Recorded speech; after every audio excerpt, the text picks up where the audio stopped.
In Bijapur, biggest. Well, look at this one. It's impressive. Look at the size. It's huge, man. It's huge. Look at this one. Must be around 20 feet. I'm here to witness all these cannons over here used during the medieval times.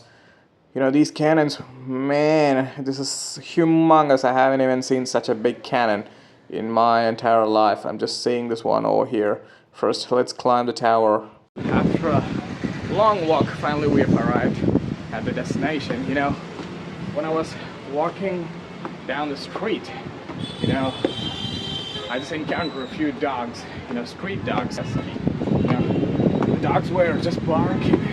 You know, when I was on the way to this place, I just saw dirty streets, people littering around the place, and trashes all over the place, and especially I encountered many ferocious street dogs over here.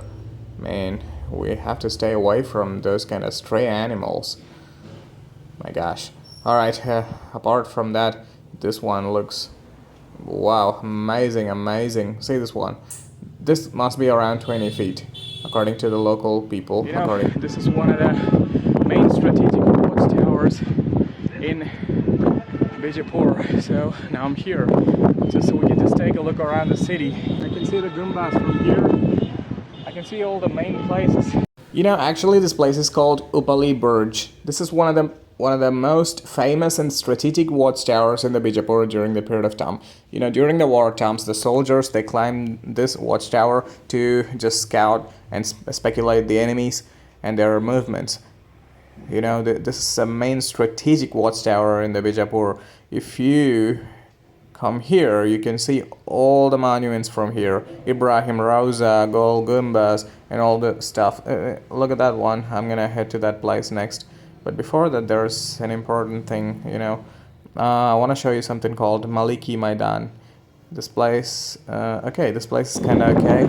Look at that one, Gumbas. Whoa, we visited the Gumbas previously. That was awesome.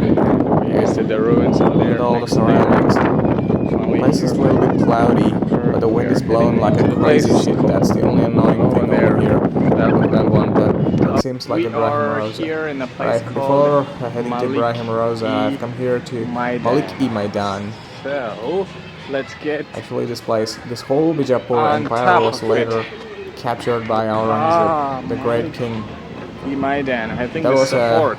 Big history. A small Aurangzeb nearly spent 27, probably around 27 years in the Deccan to capture the whole place. So here it is. I'm here in Maliki Maidan. This is also one of the most famous strategic watchtowers in the Bijapur history.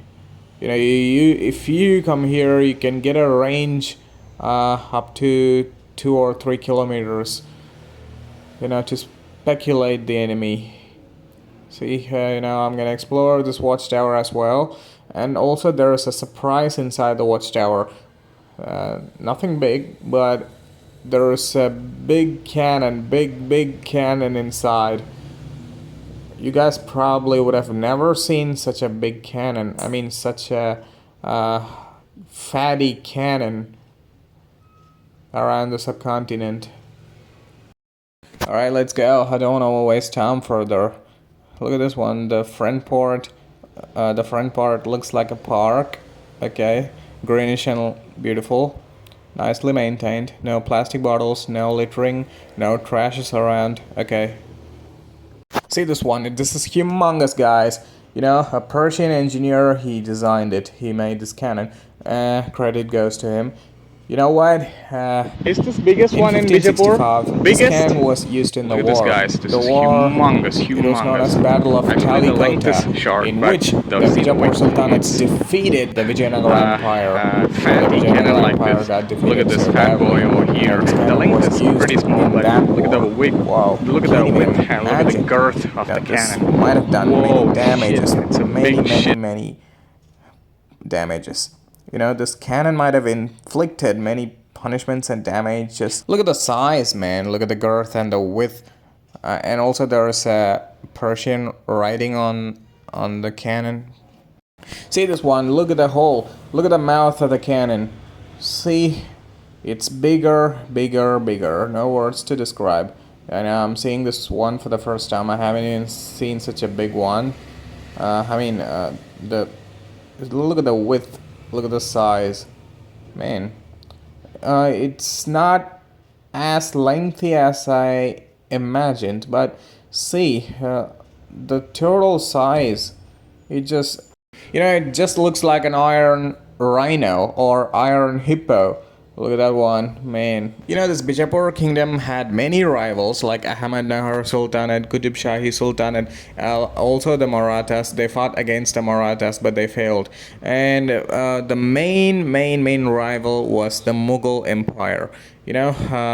After all these things, after having all these technologies, forts, everything, they failed. The Bijapur failed against the Mughal invasion. Mughals finally defeated these Bijapur Sultanates, and therefore putting an end to the Bijapur Sultan. After all these things, they had all these technologies and stuffs. They have a big fort over here.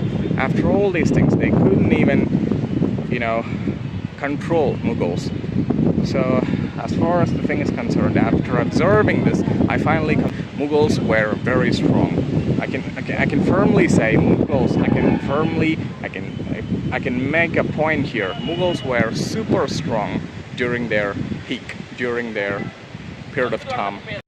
Historically speaking, not exaggerating anything. I'm just saying what the history says.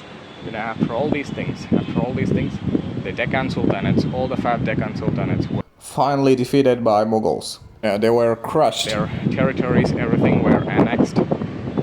There's a big warrior who captured all of the Deccan. His name is Aurangzeb. I'm just talking in terms of history, historically speaking. As far as I have observed, Aurangzeb, he nearly captured 80% of the Indian subcontinent during that period of time, during his peak. Alright. You know what? The Bijapur Sultanates, they had these kind of things, these kind of big cannons, technologies, everything. But at the end of the day, they failed. They failed facing the Mughals. That's what I said earlier. After having all of these technologies, everything, Bijapur lost to Mughals.